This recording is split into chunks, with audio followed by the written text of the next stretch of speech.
Je sortis le livre et l'emportai dans ma chambre. Je me couchai sur mon lit et le lus, et je compris bien avant de le terminer qu'il y avait là un homme qui avait changé l'écriture. Ce livre fut ma première découverte de la magie. C'est de Charles Bukowski, 1979, et il a dit ça à propos de Ask the Dust, un roman de John Font. Pour Stendhal, c'était Les Mille et une nuits et Don Quichotte de Cervantes. Il disait de ces deux livres qu'il souhaitait les oublier chaque année pour pouvoir les lire année après année avec le même plaisir. Pour Tolstoï, c'était Une vie de Maupassant, qui était l'œuvre pour lui la plus aboutie. Pour Albert Jacquard, qui vient de publier Dans ma jeunesse, c'est Dostoïevski, qu'il considère comme un maître, parce qu'il disait qu'il lui parlait, il avait la sensation qu'il lui parlait intimement. Et on peut multiplier les exemples comme ça. Et ce que cela révèle, c'est que de la même façon que certaines personnes qu'on rencontre au travers de notre vie sont capables d'en changer le cours, il y a des livres qui ont ce pouvoir, qui quand on les termine, nous changent. Alors aujourd'hui, on n'a pas Stendhal, on n'a pas Tolstoï, on n'a pas Albert Jacquard, on a Tariq qui a bien voulu, qui nous fait le plaisir et l'honneur d'être avec nous aujourd'hui pour parler de ses livres à lui, ces livres-là qui ont changé sa perspective, qui en tout cas qui l'ont construit ou qui l'ont influencé. Et je pense que c'est important aussi de l'avoir avec nous pour nous parler de ce genre de choses, parce qu'au-delà de l'expertise que tout le monde lui connaît, et que tout le monde lui reconnaît, peut-être sauf en France, mais bon, pour énumérer ces titres de noblesse, je ne sais pas s'il va les qualifier comme ça. Il a été élu comme un des 100 penseurs les plus influents qui va compter au XXIe siècle par Time Magazine en 2004. Il a été élu comme un des penseurs les plus denses, les plus marquants par Foreign Policy 3 ou 4 années d'affilée, très récemment. Voilà. Mais au-delà de cette expertise que tout le monde connaît, ce qu'il faut savoir, c'est que Tariq est d'abord un professeur de lettres française. Il aime beaucoup la littérature, il adore la poésie. Je me suis laissé dire qu'il avait appris des pages par cœur de poèmes. Et il est aussi docteur de philosophie. Donc, avec la spiritualité qui est la sienne, il a fait sa thèse sur quelqu'un qui a dit que Dieu était mort. C'est aussi quelque chose que je trouve assez fascinant. Voilà, alors sans plus tarder, je vais passer le témoin à Tariq. Je voulais juste faire cette petite introduction et je m'installe.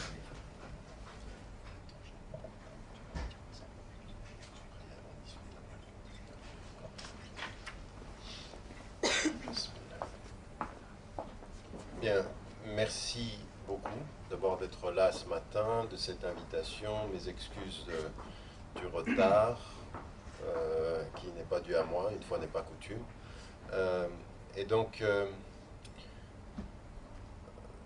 j'ai accepté de venir à cette rencontre pour son caractère un tout petit peu différent de tout ce à quoi je suis amené à faire où j'ai été amené à faire durant ces dernières années, même si de plus en plus aux États-Unis ou dans le monde anglophone, je suis amené à parler d'autre chose que strictement le fait religieux, la référence islamique, qui reste quand même aujourd'hui, depuis un certain nombre d'années, quelque chose qui a été déterminant dans ce que j'essaye de faire. Un des livres à travers lequel j'ai essayé de revenir à la reconsidération philosophique, c'était L'autre en nous, qui a été très très négligé dans le monde anglophone et dans le monde francophone, pour la simple et bonne raison que pour l'Occident, il n'était pas assez islamique, au sens où je ne parlais pas de ce à quoi on s'attendait. Tariq Ramadan doit parler de l'islam, point. Si vous parlez de philosophie du pluralisme, ça doit être lié à toutes ces dimensions-là. Et d'un autre côté, peu compris par les musulmans, parce que justement, il n'était pas assez islamique. Il fallait que je m'en tienne à ce à quoi on s'attendait. Or, aujourd'hui, je pense que tout ce domaine de la créativité, tout ce domaine de l'art, tout ce domaine de la littérature, c'est une des dimensions les plus fondamentales, celle que l'on néglige le plus. Ce n'est pas la littérature pour s'oublier. Vous vous souvenez de Nietzsche qui disait « J'aimerais pouvoir choisir mes lecteurs ». Il trouvait qu'il était lu par un trop grand nombre d'imbéciles. Parce que il pensait et considérait que malheureusement, quand on venait à la philosophie ou quand on venait à la littérature, on pensait à cela comme un élément de divertissement. Or, la littérature est un élément de réconciliation, si on le comprend bien. La réconciliation avec soi, la réconciliation avec le sens, même quand les questions n'ont pas de réponse, la réponse est la question elle-même, parce qu'une question est une réponse sur ce que l'on est, ce que l'on cherche et sa quête. Si l'on va derrière la question, on trouve quelque chose, même si on n'a pas la réponse spécifique à cette question.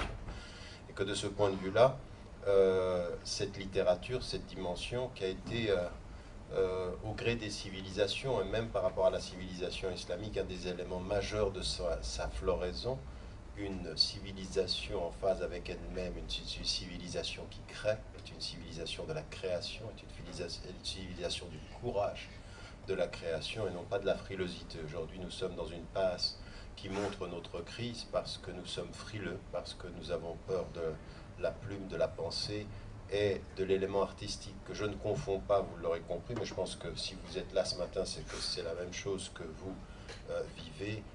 L'art avec le divertissement, ni la dimension de la création avec la marge de la vie. Ce qui a déterminé mon parcours et ce qui a été important, c'est que moi je suis le cadet d'une famille de 6. Bon, malgré mon âge, quand on me voit comme ça, on me voit de plus en plus âgé, mais je reste le cadet de 6, j'en ai 5 qui sont plus âgés. Et ce qui a été très très important, c'est que moi, je viens d'une famille d'exilés politiques, donc chez moi, je ne voyais pas les murs, c'était plein de livres, il y avait des livres sur tout, il y avait des livres bien sûr sur l'islam, mais j'avais la chance d'avoir une mère et un père qui étaient extrêmement dans l'art, dans l'expression sociale, dans l'humain. Et le premier livre qui m'a été donné, après le Coran, je me souviens de mon père qui m'a donné un jour le Coran, il m'a dit ne passe à la deuxième page que quand tu as médité celle que tu viens de lire. Et il m'a donné ce livre-là. Et le deuxième livre que j'ai reçu de ma mère, c'est un livre d'Alfred de Musset. Elle parlait mal le français. Elle était d'une autre culture, elle venait d'Égypte, mais elle m'a donné ce livre-là, comme pour me dire, c'est ton univers, ça. C'est toi. Il n'y avait pas de tension entre le fait de venir d'une tradition égyptienne et d'aimer la poésie française. Elle connaissait quelques mots, elle avait appris un peu de français quand elle était en Égypte, et elle connaissait le français comme une langue de la poésie. Et ça a été très très important. Si je regarde le passé de ma vie, si je regarde ce qui m'a constitué, ça a été des éléments importants, ce sont des signes, des petits gestes qui viennent des parents qui vous disent que vous n'êtes pas en tension culturelle, qu'il faut choisir l'un pour embellir l'autre et qu'avec la beauté de l'un, vous serez réconcilié avec ce que vous êtes vous-même. Et puis, une chose qui a été déterminante aussi, au-delà de ces éléments, ces signes qui venaient des parents, il y a eu la réalité de ce qui venait de mes frères, en fait. Et ça, je le leur dis souvent, et je le pense souvent, et je m'en rappelle souvent, c'est que j'ai eu un frère aîné qui a suivi ce qu'on avait l'habitude de suivre dans les pays orientaux. Quand on se déplace, c'est la tradition scientifique et médicale, donc il a été neurochirurgien. Puis le deuxième a été rebelle, et il a choisi philo. Et il a choisi philosophie, et lui, c'est le premier avec lequel il y a 9 ans de différence entre nous. Chaque fois qu'il rentrait, moi j'étais jeune, on avait des discussions philosophiques, et dans la confrontation intellectuelle, il m'a beaucoup formé en fait. Il m'a véritablement poussé à revenir, à chercher l'argumentaire. Et puis, un autre de mes frères était extrêmement porté à 2 dimensions, la littérature et la peinture.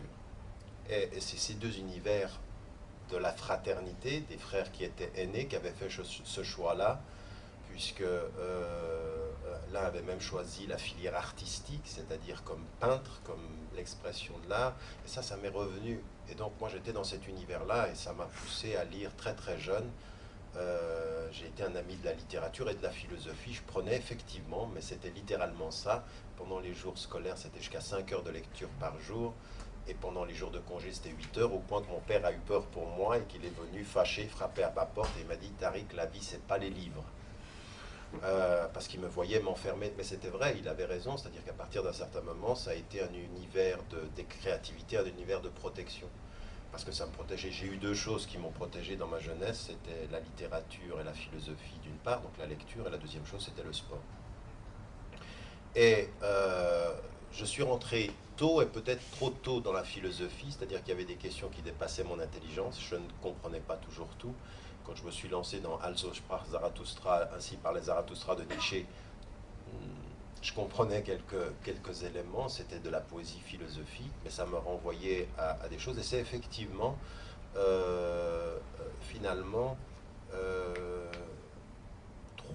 trois univers de l'expression artistique et de l'expression philosophique qui m'ont changé, moi, qui m'ont fait, en fait. Le premier, c'est ce que tu disais, c'est-à-dire une relation tout à fait particulière avec la poésie. Et une relation tout à fait particulière avec un poète qui a été quelqu'un qui a marqué mon frère, qui m'est revenu de façon différente, et qui est Rimbaud. Alors effectivement, de Rimbaud et de Baudelaire, sur lesquels j'ai fait ma maîtrise, en fait, Baudelaire et Rimbaud, Images du monde, en littérature française, la moitié des vers de l'un et de l'autre, je les connaissais par cœur, c'est-à-dire j'avais tellement lu, c'était tellement mon univers de référence, la souffrance de l'un et la quête de l'autre.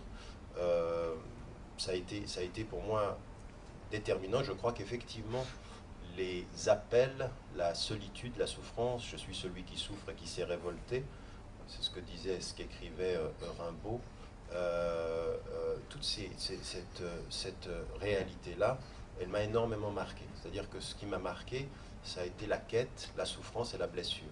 Et la solitude aussi. C'est pas un hasard d'ailleurs que plus tard, quand je lirai Nietzsche, et que j'approfondirai sa pensée, la maîtrise, avant de faire la thèse de doctorat, la maîtrise, ce sera sur la notion de souffrance dans la philosophie de Nietzsche, puisque c'est un élément essentiel. Il reprend d'ailleurs les propos de Schopenhauer quand il dit vivre c'est souffrir, ce que je reprends d'ailleurs dans le dernier livre et que j'étudie. Et ça a été déterminant, c'est-à-dire que ce qui est important chez Nietzsche, ce qui est aussi caractéristique de quelqu'un qui était profondément chrétien dans sa jeunesse, adolescent, qui écrivait des poèmes chrétiens, qui a complètement fait exploser tout cet univers de référence, qui a trouvé dans les réponses que lui donnait sa religion, ou les gens qui parlaient au nom de sa religion, eh bien, des réponses qui étaient des réponses de lâches. C'est-à-dire que ce qui l'a gêné dans les réponses religieuses, c'est pas qu'elles étaient religieuses, c'était qu'elles évitent la vraie question, c'était qu'elles évitent la vraie souffrance. Et quand on lui dit « Pourquoi souffrez-vous » la réponse c'est parce qu'il doit y avoir de la culpabilité, c'est-à-dire trouver à sa souffrance la culpabilité qui la justifie, et non pas trouver le courage de la dépasser, ce qui est différent. Le courage de la dépasser, c'est l'art, la faute qui la justifie, c'est la religion au sens le plus restrictif, le plus négatif du terme, c'est-à-dire votre souffrance, trouvez-lui une cause dans la culpabilité. Et ça a été déterminé. Et un des livres qui m'a transformé, c'est celui qu'il a écrit lui à 26 ans, La naissance de la tragédie. Et la naissance de la tragédie, ça a été pour moi un révélateur d'énormément de choses, puisque je m'étais spécialisé en philosophie dans la tradition antique, c'est-à-dire j'avais pratiquement tout lu de ce que l'on avait publié sur la philosophie socratique au travers de Platon, et en même temps le lien avec la pensée aristotélicienne. Pour moi, c'était une pensée extrêmement féconde et importante. Et puis tout à coup, lire chez Nietzsche que la seule chose qui l'intéressait chez Socrate, c'est qu'à la fin de sa vie, il s'est intéressé à la musique. C'est-à-dire l'homme qui... c'est-à-dire réduire la pensée énorme de la philosophie socratique à finalement sa caractéristique humaine la plus immédiate. Et donc ça a été un révélateur, la naissance de la tragédie, et qui a été ce qui a déterminé mon choix de maîtrise sur la question de la souffrance. C'est au travers de Nietzsche que j'ai rencontré l'autre, celui qui va effectivement avoir une résonance très très importante dans l'autre domaine, celui de la littérature, parce que Albert Jacquard, que je connais depuis très longtemps, avec lequel j'avais travaillé pendant des années, il a parlé de Dostoïevski. C'est vrai que pour moi, l'un des livres qui m'a énormément marqué et qui manque à la culture de n'importe qui s'il ne l'a pas lu à mon sens, c'est les frères Karamazov. Les frères Karamazov, et il y a un autre livre moins connu mais qui est extrêmement profond aussi qui s'appelle L'Idiot.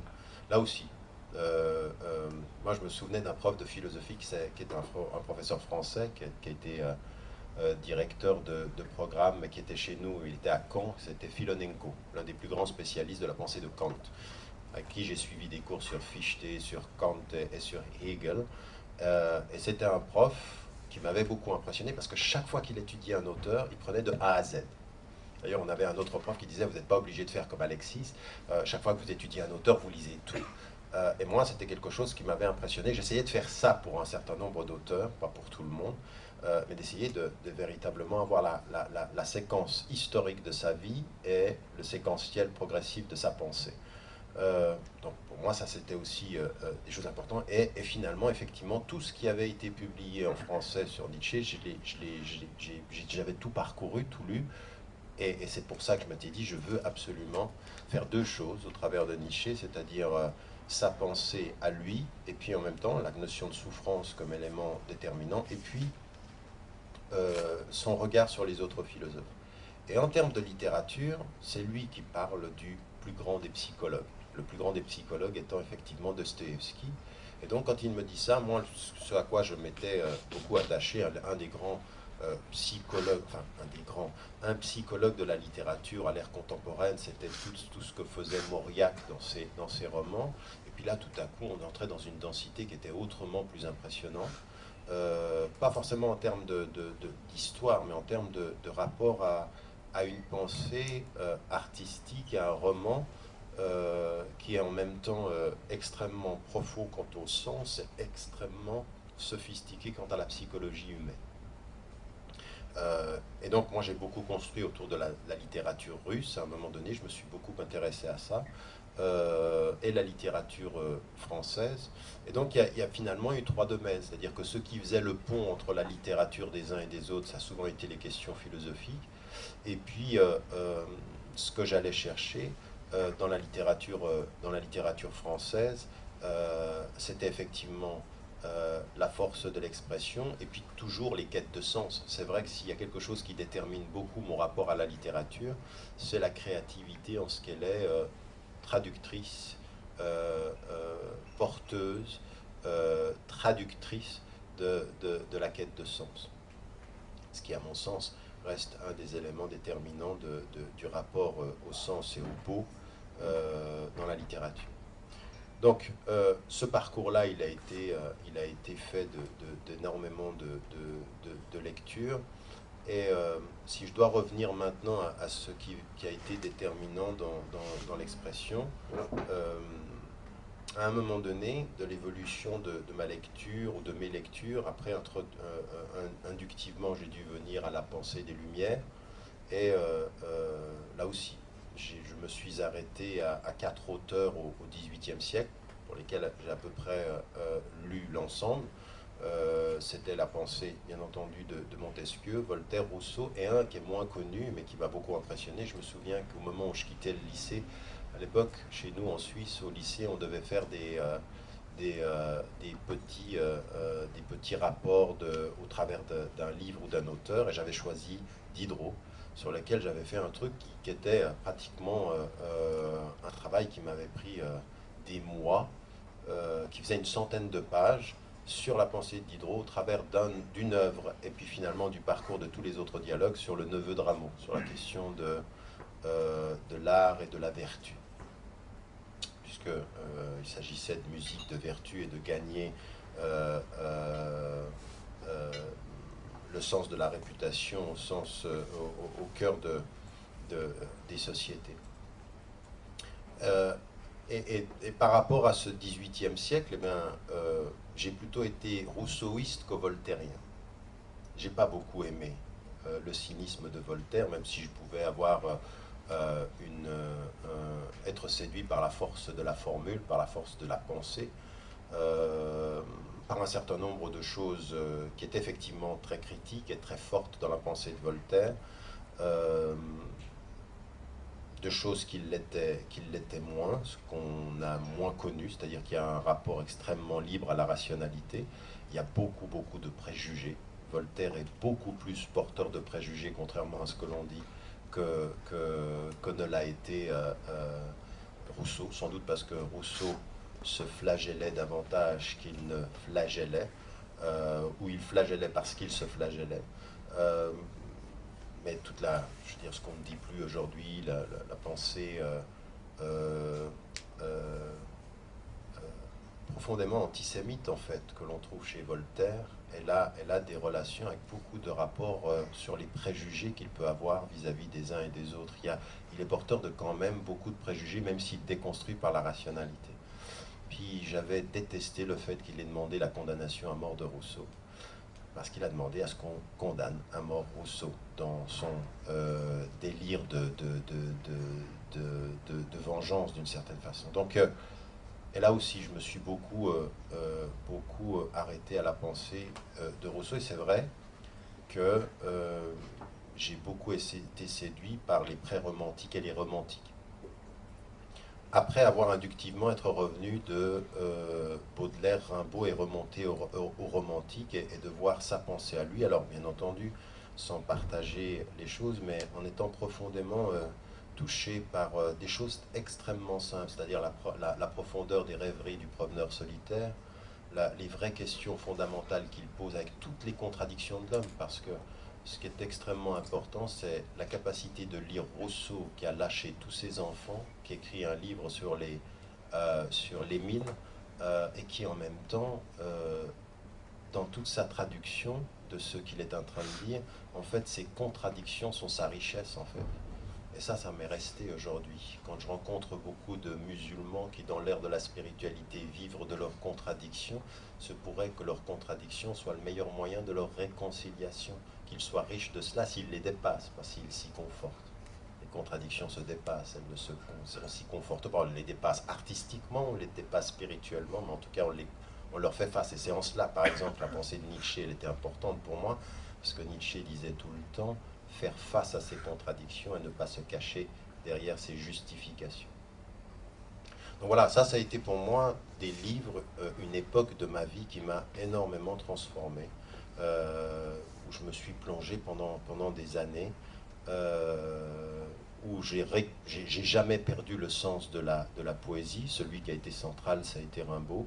Baudelaire a été déterminant aussi, parce que Baudelaire annonçait d'une certaine façon Rimbaud, et ce qui m'a transformé, c'est lire, assimiler dans la lecture jusqu'à l'apprendre par cœur. Et quand je dis apprendre par cœur, c'est par le cœur. C'est-à-dire vraiment, c'était quelque chose qui était tout le temps. À un moment donné, c'était constitutif de ma pensée, de mon regard sur les choses. Et puis un autre des poètes qui m'a beaucoup touché, aussi par son parcours, par son suicide, c'est Gérard de Nerval. Avec la complexité de ses textes, avec Sylvie, et puis ensuite tous ses poèmes, Je suis le ténébreux, le veuf, l'inconsolé, toutes ces dimensions de celui qui va devenir fou, en fait. Donc voilà, ça c'est tout le domaine de la littérature française, qui a été pour moi d'une importance capitale. Dans l'évolution, ensuite, des choses qui m'ont façonné, parce que je ne sais pas si je peux dire qu'un livre a changé ma vie. Pour moi, c'est une succession. Il y a des auteurs que j'ai rencontrés. En fait, moi, j'ai rencontré des livres et des auteurs. Il y a des gens, j'allais souvent regarder leur vie, en fait.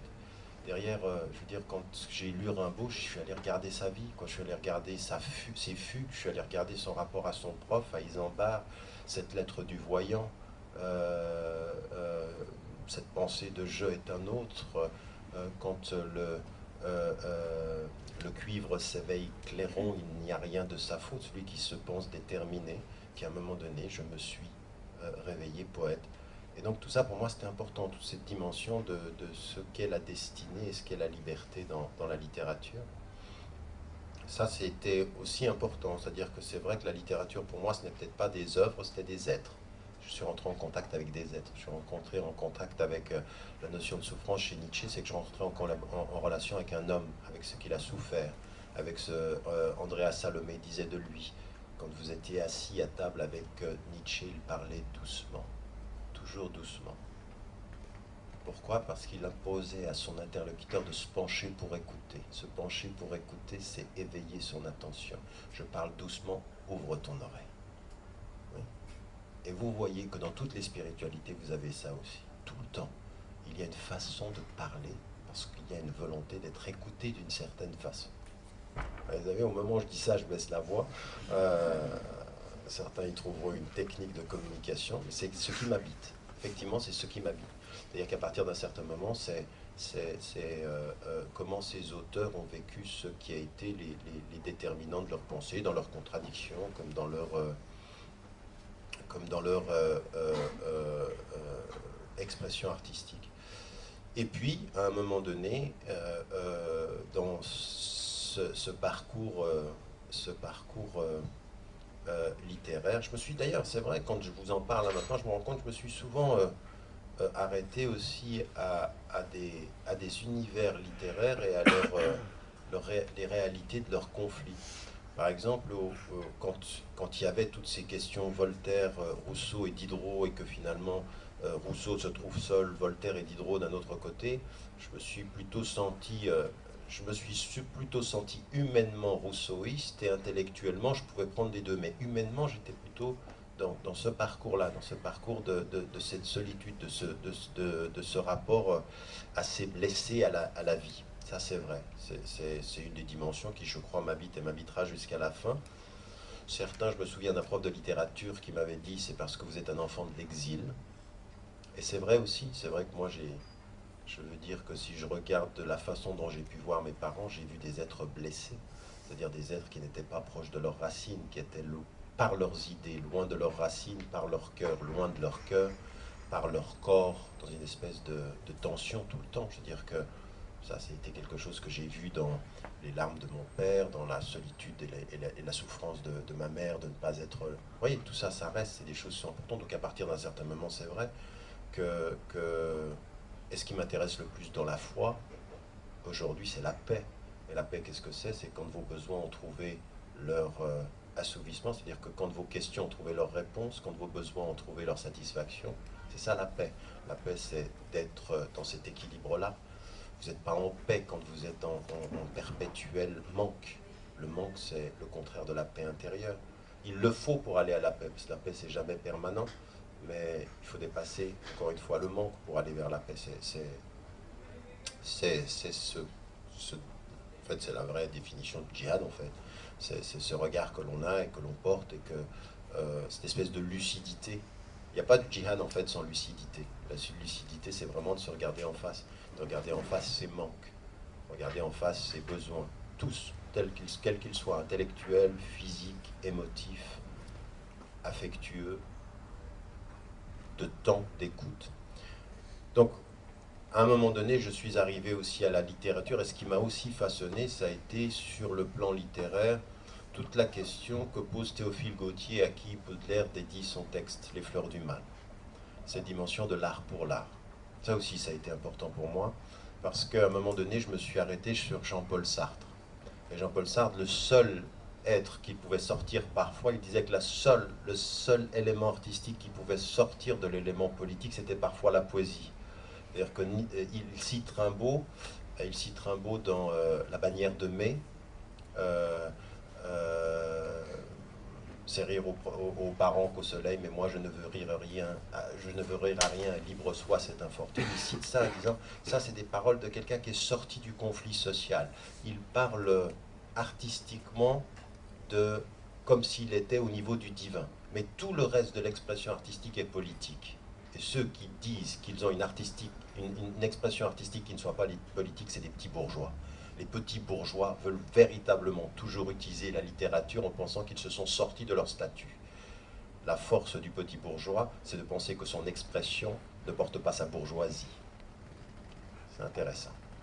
Ça m'a intéressé. Ça m'a intéressé parce que c'est la vraie question de l'art pour l'art. Est-ce que c'est possible? Oui, ce qui sera la définition. Pourquoi est-ce que Baudelaire lui dédie? Parce qu'il écrira l'Albatros, le poète est semblable au prince des nuées qui hante la tempête, se rit de l'archer, vous connaissez tout ça. Et donc à partir d'un certain moment, c'est sorti. Et ça m'a assez intéressé. Est-ce qu'il peut y avoir un art qui soit pour l'art? Le beau pour le beau et pour rien d'autre. toutes les traditions spirituelles vous disent non. Pas parce que c'est politique, mais parce que ça a du sens. C'est-à-dire que toute expression artistique, même si elle dit le non-sens, est porteur du sens. L'art abstrait, c'est ça. L'art abstrait, c'est casser le formel, mais dans casser le formel, il y a le sens de se casser le formel. On casse, et ça a un sens de casser. Donc le non-sens a un sens en tant que tel. Il n'y a pas de non-sens qui n'ait pas de sens. Si vous me suivez. Excusez-moi, j'ai oublié ma droite. Donc je regarde par là, mais il faudrait que je regarde partout. Qu'est-ce que j'ai oublié là? Qu'est-ce que je voulais dire? Donc, non, ce que je voulais, voilà. Donc, en l'occurrence, ça a été toutes ces questions-là et le débat qui a été effectivement celui de que porte Sartre au XXe siècle, que moi j'ai jamais diabolisé. Je n'ai pas été d'accord avec lui, mais j'ai été profondément influencé par là aussi, je crois que j'ai pratiquement tous les romans et pratiquement toutes les pièces de théâtre, je m'y suis plongé pour essayer de comprendre.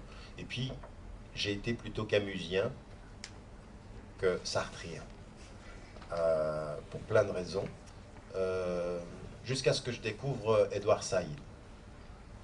Quand Édouard Saïd relit Camus, je me suis dit, voilà, il n'y a pas d'art qui soit complètement apolitique. C'est-à-dire que c'est vrai, que c'est une pensée qui reste une pensée assez coloniale. L'arabe dans l'étranger, c'est un arabe, vu par un étranger. Si vous me suivez.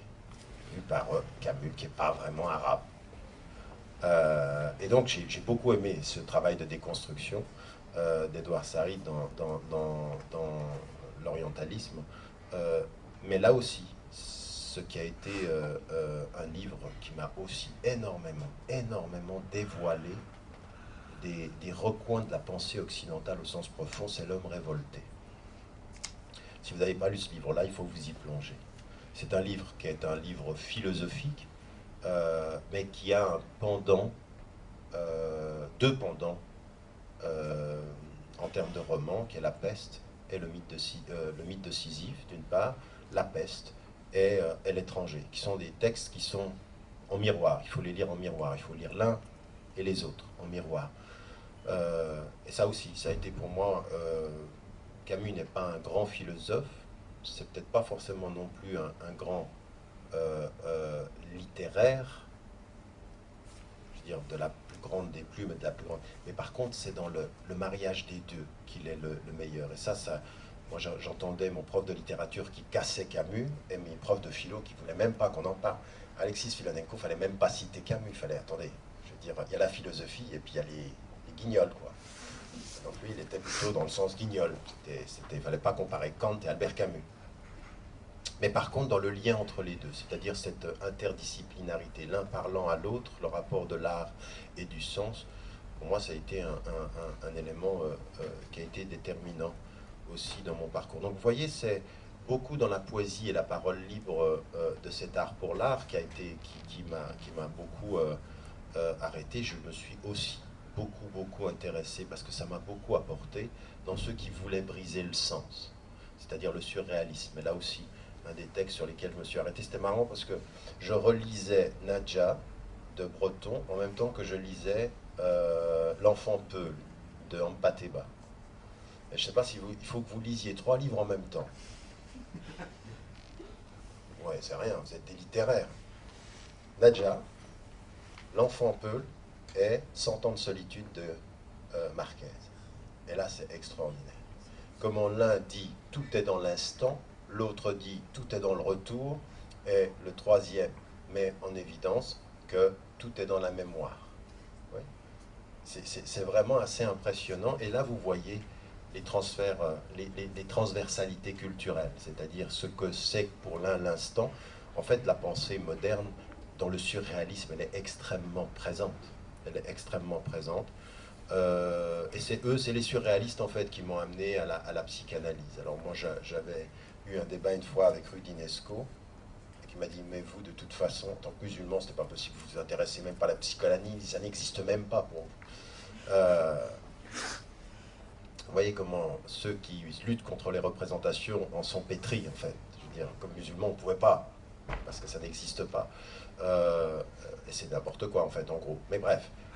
tout ce qui était important aussi, c'est tout ce travail sur ce que voulait toucher Breton, ce que voulait toucher Aragon, la pensée qui va essayer de chercher ses sources en fait, va chercher dans le psychisme, et ça aussi, je pense que c'est la troisième dimension pour moi qui attache une importance capitale à la littérature, la question du sens avec la philosophie, la question du l'être avec la psychologie, et la question de la créativité avec l'art en tant que poésie ou en tant que littérature, en tant que peinture. Voilà, donc ça m'a constitué, si vous voulez, c'est un tout petit peu un parcours. Je ne pourrais pas citer une seule œuvre, mais il y a des œuvres qui ont été révélatrices, comme les frères Karamazov, comme à un moment donné la pensée de Nietzsche, comme ça peut être le cas de la pensée d'un certain nombre de... Je veux dire, je sais exactement où et quand j'ai terminé La nausée de Sartre. Et cette espèce d'expérience de ce questionnement. Et puis ensuite d'avoir continué par rapport à toute cette réflexion-là, à toute cette littérature-là. Et donc, si vous voulez, dans ce parcours-là, ça m'a changé, ça m'a permis de me reposer la question, ça m'a permis aussi de comprendre que culturellement, j'étais francophone, j'étais de culture française. Parce que quand je suis retourné en Égypte après, que j'ai essayé de... Non, c'était pas ça. C'était pas ça, c'était pas ma culture, c'était pas les mêmes horizons. Il y avait bien sûr des éléments de communication, si vous voulez, de l'émotif, du psychologique, de ce qui venait de ma famille, de l'histoire psychologique, mais c'est vrai que c'était pas ce que j'avais, c'était pas ce qui avait constitué ma pensée, c'était pas ce qui avait constitué ma langue. Et la langue, c'est pas le moyen de communication, c'est pas le moyen de l'expression, la langue, c'est l'expression. La langue, c'est l'expression en tant que telle. C'est pas un moyen, c'est un univers, c'est un rapport. Et donc, c'est vrai que ça m'a complètement constitué. Et très tôt, d'ailleurs, je ne l'ai pas dit, mais ça a été aussi constitutif. Très, très tôt, quand j'ai commencé, moi, à écrire, j'avais 14-15 ans, j'ai écrit jusqu'à... J'ai même fait, je me souviens, des récitals de poésie que je faisais au lycée, où j'écrivais des poèmes, où on m'avait publié 2 pièces de théâtre quand j'avais 17 ans, parce que j'avais un type qui m'avait beaucoup, beaucoup encouragé, qui me poussait à ce moment-là. Et donc toute l'idée qu'il fallait exprimer aussi, que j'avais besoin de cette expression-là, elle n'a jamais cessé. Et donc je continue, là, si vous voyez sur mon site, de temps en temps, j'ai toujours ce rapport à la poésie qui est déterminant, qui me façonne et qui m'accompagne. Et puis sur ma route, il y a aussi eu des personnes que j'ai rencontrées et qui m'avaient touché.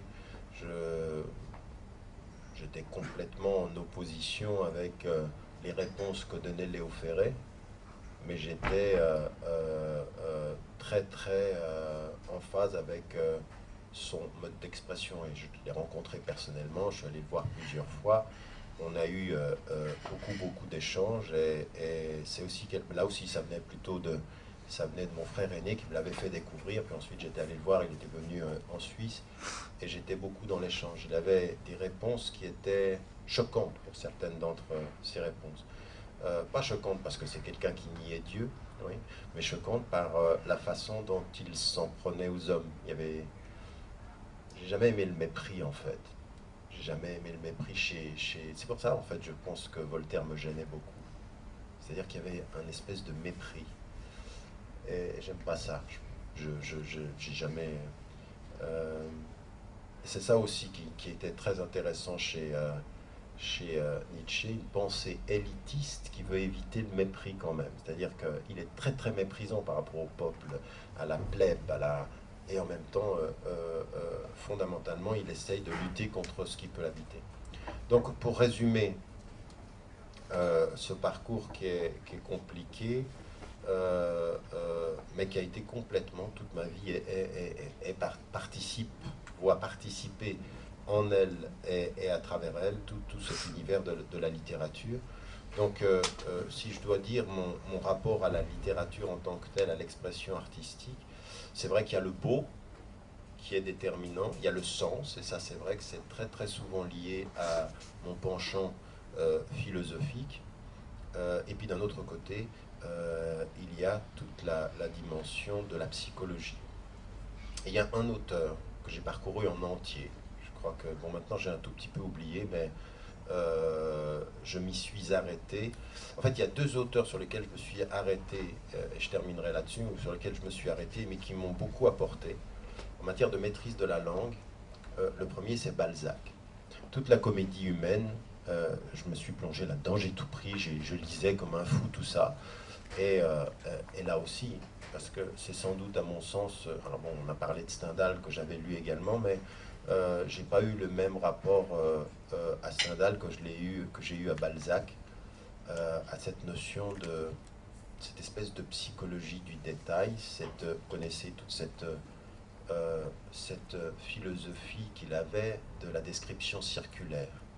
Vous connaissez un être par l'horizon qui tournait autour du personnage, puis il pouvait s'arrêter sur une ride, il pouvait s'arrêter sur une expression, et cette expression disait la psychologie. Et c'est vrai, en fait. Ça aussi, j'ai retrouvé ça dans toutes les spiritualités. Les spiritualités, vous savez, ce qu'on a dans le Coran, il y a quelque chose dans leur visage. Alors les musulmans, c'est bon, ils sont très superficiels, ils pensent que c'est la tache sur le front, ça c'est qui prouve que vous priez. C'est pas ça. C'est-à-dire qu'il y a des signes sur le visage, il y a quelque chose qui est une sorte de reflet d'une spiritualité, qui donne toujours une espèce d'intuition. Et ça, quand vous lisez Balzac, il parle que de ça. Cette espèce il y a quelque chose qui sort de vos traits, qui dit quelque chose de votre être. Et c'est vrai. C'est tellement vrai. Et donc ça, cette description circulaire a été très très importante pour moi. Je me suis beaucoup plongé là-dedans et j'ai enseigné pendant des années un livre qui m'a beaucoup interpellé sur le plan de la description du plan du sens, qui était La peau de chagrin. Peau de chagrin qui est un roman philosophique, qui est un très très grand roman. Et puis celui sur lequel j'avais fait aussi mon mémoire de licence, c'était à cette époque-là, ça correspondait à la maîtrise en littérature française, c'était Proust. Proust, qui était aussi, qui est à mon sens un esprit que j'ai apprécié sur le plan de la littérature essentiellement, et puis sur la question du sens, de la quête de sens, du rapport au temps, à la mémoire, à la multiplicité des identités qu'on peut avoir. Et je me suis aussi beaucoup attaché à cette lecture-là. Je crois que j'ai appris un peu à améliorer mon écriture par sa proximité. C'est-à-dire qu'il y a une maîtrise de la langue française, de la ponctuation. Vous savez que le livre, L'autre en nous, je l'ai dédié au point-virgule. C'est un livre que j'ai dédié au point-virgule, qui est l'expression, c'est une ponctuation. Le point-virgule, c'est le plus dur à utiliser, en fait, avec la virgule. En fait, toute la ponctuation est difficile, en fait, en gros. Le point, c'est assez facile. Le point, c'est plus facile. La virgule et le point-virgule, le point-virgule, ça, c'est dur. Enfin, bref. Tout ça pour vous dire que, voilà, ça a été un tout petit peu le parcours. Un livre, je ne sais pas, des courants qui m'ont habité, et puis c'est ça que je voulais vous dire, ces trois horizons-là, du beau, du sens et de la philosophie au sens où elle a beaucoup habité tout ce que j'étais en train de faire. Donc littérature et philosophie ont été en miroir dans toute ma formation littéraire. Voilà, je vous remercie de votre attention.